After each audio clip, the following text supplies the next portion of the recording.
Usually, when talking about a preparatory sketch for a work of art, people tend to consider this piece as being of secondary importance compared to the finished work. In reality, throughout art history, there are numerous examples of preparatory sketches that display a high level of pictorial quality and are a pure expression of the artist's study.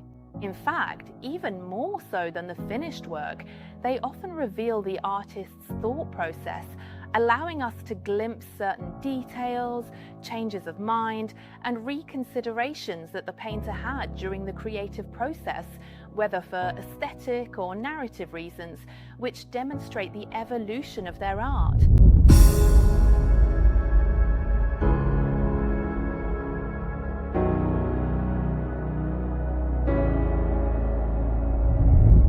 I am Valentina Simone from Fine Art at Mano in Mano, and today I present to you this oil-on panel by Santi di Tito, which can be dated to between the 1560s and 1570s. The work depicts a sacred conversation.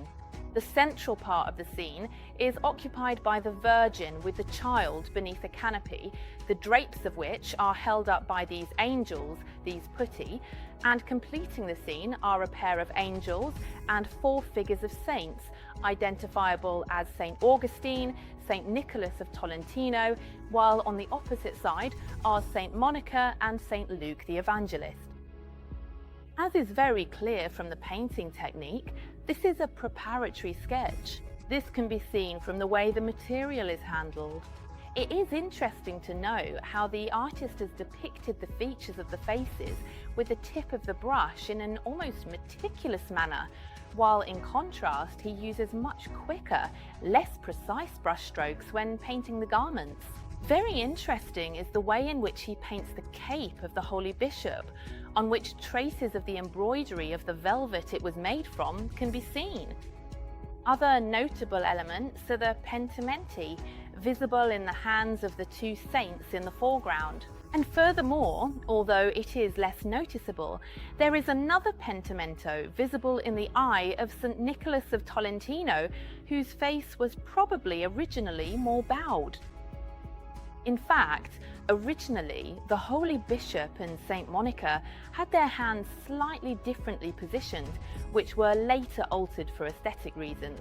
Although it is a preparatory sketch, it is easy to see that it's already at an advanced stage, probably intended as a presentation of the work by the artist to the patrons for review and final approval before the completed piece, which remains unknown to this day. This is easy to discern from the painterly refinement evident in some of the details, such as the use of gold in elements like the loincloths of the cherubs or in the halos of the depicted figures.